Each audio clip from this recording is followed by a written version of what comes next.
Hello, you guys. To help you prepare for the test, you guys have a test on Monday if you're the odd block, or Tuesday if you're the even block. So to help you get ready for that, I'm going to walk you through a review of the last couple lessons that we did. And then your homework is the chapter review, and we will spend the first few minutes on Monday or Tuesday, whenever I have you, going over any questions you have from that. So we probably have about 15 minutes to do questions and then 45 minutes to take the test, and you will take it in my Zoom session. So I'm going to walk you through this quick review. It is a PDF in Canvas, so you can walk through and do it with me. I highly recommend that. And then your homework for today is the chapter review. All right, so we're going to graph these inequalities. This first one, 1 is less than x, which is less than 9. Remember, when you can set it up like this, that's an and problem. That means our shading should meet in the middle. So if we have 1 here, 2, 3, 4, 5, 6, 7, 8, 9. These would be open dots because they don't have the line underneath. So open dot at 1, open dot at 9. And it's greater than 1 and less than 9. So that would look like that. Number 2, this is an or problem. Think about the oars on a boat go out of the boat, right? So oars go away. So if we're at -2, -1, 0, 1, 2, 3, 4, 5, 6. These are open dot at -2 and closed dot at 6 because of the markings there. So open dot at 2, and it's less than to the left. And then a closed dot at 6, and we're going to the right on that one because it's greater than 6, and that would be the graph for that one. And then this one tends to be one that gets a little bit of confusion. It's got the absolute value bars, so we can set it up as two different inequalities. It would be x is less than 5, and then x is greater than -5. And if you think about that, you can actually rewrite that one like this. -5 is less than x, which is less than 5. Maybe that helps you to see it. So there's a -5 here, a +5 here. These are both open dots because they don't have the bar. And then when we shade, you can see it here, we shade in the middle. And that would be our graph. All right, solving. We're not going to graph these, just solve them. So to solve this one, we're going to divide by -4. And remember, when you divide by a negative with inequalities, you have to flip your symbol. So this is going to be x is greater than now -5, and that will be your answer. This next one, notice the inequality has 2x plus 1 in the middle of it. You can solve all of this in one shot. You don't need to rewrite it as two separate inequalities. Sometimes I just do this to help me see the separation. Maybe that will help you see the separation. So first step here is I want to subtract 1. So whatever I do in the middle, I have to do on the left and the right to simplify. So we have -6 is less than 2x, which is less than 8. Then we're going to divide by 2 everywhere. So divide by 2 in the middle, that means divide by 2 on the left and the right. So we get -3 is less than x, which is less than 4. And that is your answer. All right, this one's an or problem, so you do need to solve them separately here. So this first one, I would start by distributing. So 6t plus 2 is less than 5t minus 4. We're going to subtract the 5t. So we get t plus 2 is less than -4. And then we subtract the 2. So t is less than -6. And then you can move on to your other one. For this one, we are doing I would probably add the 5t to both sides, just so we have a positive there and don't have to worry about flipping a symbol. So this is going to be 2 plus 2t is greater than 4. So take away that 2, and we get 2t is greater than 2, and divide by 2, so t is greater than 1, and that will be your setup. All right, number 7 here. If we distribute this, we get 9x minus 18 is less than, distribute here, 9x plus 27. Notice you have a 9x on both sides, so if we take that 9x away, we're left with negative 18 is less than 27, and that is a true statement. So your answer is all real numbers. Okay. All right. Then we are going to translate. The sum of 5 and a number is at least 40. And this is where you need to be careful, is at least 40. Sorry, I covered up the 4 there. Oh, goodness. Is at least 40. So remember, sum of 5 and a number. So 5 plus some number, we'll call it x, or you can call it n if you want. If it's at least 40, that means this has to be greater than or equal to 40.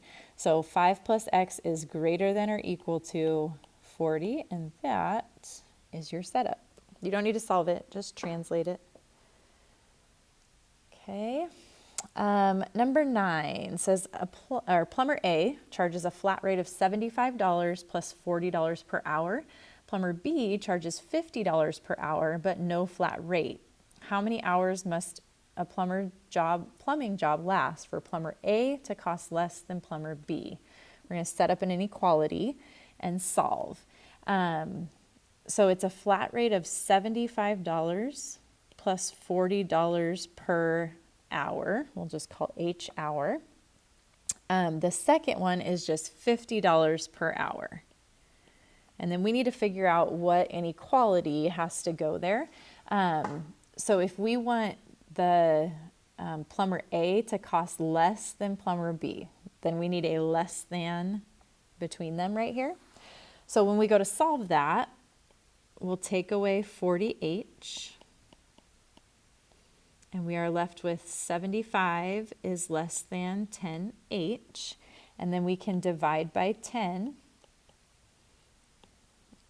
So we get 7.5 is less than H. That means that hours has to be greater than 7.5 if we turn that around. So the job would have to last more than 7.5 hours. Okay, for plumber A to cost less than plumber B. Moving right along. All right, we have absolute value equations here. And remember, when you're solving absolute value equations, that once you've isolated the absolute value, then you can write the two equations positive and negative as long as it's started as a positive. So for this one, right off the bat, it's isolated. There's nothing over here with our absolute value. So you can go 2y minus 5 equals 27. And then you can say 2y minus 5 equals negative 27 and solve them both. So we're going to add 5. And we get 2y equals 32. And then we'll divide by 2. And we get y equals 16. Okay, so there's one. And then the second one, add 5 again. And we get 2y equals negative 22. Divide by 2. So y is negative 11. Okay, so those would be our two values. Number 11 here, we don't have it isolated yet. We need to get rid of that negative 2 before we can set up our two problems. So we're going to add 2 and add 2, and we're left with the absolute value of 5y plus 3 equals a negative 8. Okay, and this here is an issue because if absolute value has to equal a negative, it can't. So this one is actually just no solution. We can't make an absolute value equal a negative number. Okay. All right. Number 12. This one says solve the absolute value equations, check for extraneous. Okay, and we'll tell you when you need to check for extraneous on these. So this one, your one equation would be 2x plus 5 equals 3x plus 4. We just take out the absolute value bars. The other equation, we want to take the opposite of what our absolute value equals. So we're taking the opposite of this whole thing. So it's going to be 2x plus 5 equals a negative 3x minus 4. And now we can solve them. So we're going to take away the 2x. And we have x plus 4 equals 5. And then we can take away the 4. So x equals 1. Okay. And then our second one, we can add 3x. So 5x plus 5 equals negative 4, and then take away the 5. So 5x equals negative 9. And then we can divide by 5. So x equals a negative 9/5. And now we need to check for extraneous. So if I plug 1 in, I'm going to come over here and do that. So the absolute value of 2 times 1 plus 5 equals 3 times 1 plus 4. So this is 2 plus 5 is 7. So the absolute value of 7 equals 3 plus 4, which is 7. So 7 equals 7. That one checks out. So this one's good. Okay, then we check for extraneous on the other one. I'm going to shift over here a little bit. So we would do on this one, the absolute value of 2 times negative 9/5 plus 5 equals 3 times negative 9/5 plus 4. And if you plug this into your calculator, 2 times negative 9/5 plus 5, you get 1.4. When you plug this one in, you get negative 1.4, and those are not equal. So this does not work because it is extraneous. Okay. All right. Last few here. Number 13, it says solve the absolute value inequalities for 13 and 14 and 15 here. There's no number here, but 15 we'll say. So the setup for this, remember once you have your absolute value isolated, you can write your two inequalities. So our two inequalities will be 2w minus 5 is less than 3, and 2w minus 5 is greater than negative 3. So flip the symbol, change the sign, and now you can solve them both. So we would add 5, and we get 2w is less than 8. And then we can divide by 2, and w is less than 4. For the other one, same process. We're going to add the 5. So 2w is greater than 2, and we're going to divide by 2, and w is greater than 1. So if you think about this, w has to be less than 4 and greater than 1. So you can actually write this one, 1 is less than w, which is less than 4, and that would be your answer. Okay, I don't care if you write it like that and don't write it as the one big one, that's fine too, but it's just neater like this. I like it like that. Okay, 14. Make sure that you are isolating first on ones like this. We want to get absolute value by itself before we write the two inequalities. So we're going to go plus 1 and plus 1. So it's 2 times the absolute value of x plus 3 is greater than or equal to 10. Okay, then we're going to divide by 2, and we'll do the absolute value of x plus 3 is greater than or equal to 5. And then from there, now we can set up our 2 inequalities. So it's going to be the same one you see, x plus 3 is greater than or equal to 5. And then your second one, x plus 3 is less than or equal to negative 5. So flip the symbol, change the sign, and now you can solve them both. So take away 3. X is greater than or equal to 2.